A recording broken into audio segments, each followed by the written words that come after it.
our weak president that kisses everybody's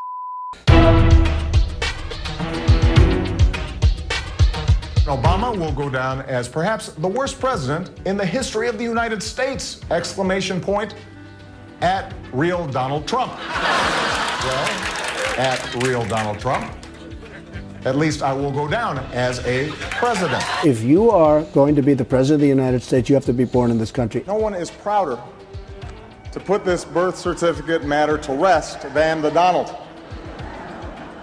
And that's because he can finally get back to focusing on the issues that matter. Like, did we fake the moon landing? He's a president who's allowed many of these countries to totally take advantage of him, and us, unfortunately. And he's got to say something. And it's unusual that every time he has a press conference, he's talking about me. Degrading women, but also minorities, immigrants, people of other faiths, mocking the disabled, insulting our troops, insulting our veterans. He is the founder of ISIS. He's the founder of ISIS, okay? He's the founder. He founded ISIS. They say Donald lacks the foreign policy experience to be president. But in fairness, he has spent years meeting with leaders from around the world.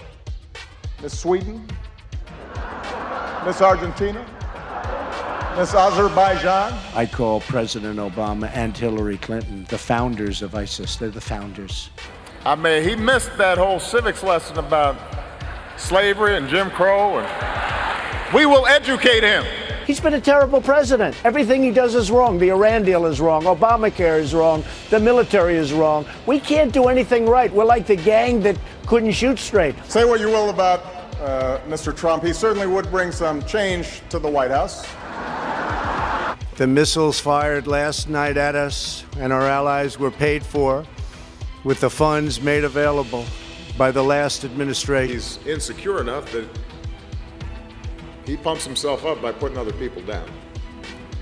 Not a character trait that I would advise for somebody in the Oval Office. China has no respect for President Obama whatsoever. Whatsoever. This pandemic has finally torn back the curtain on the idea that so many of the folks in charge know what they're doing. A lot of them aren't even pretending to be in charge. He was an incompetent president. That's all I can say. Grossly incompetent. With President Obama. Going to go down to one of the worst presidents in the history of this country. He has been a disaster on the military. You look at we can't beat ISIS. He's been a disaster on health care because Obama's got to be repealed and replaced. Obviously, we all know about your credentials and breadth of experience. He was outsmarted by Putin. He was outsmarted. President Putin outsmarted President Obama. Wait a minute. You know, Obama's weak. He's Putin's kicking sand in his face. When I talk to Putin, he's going to straighten out. He's turned out to be an unbelievable divider. And even comments like that are very divisive comments. He says we got nothing left to lose. So we might as well support somebody who has fought against civil rights and fought against equality.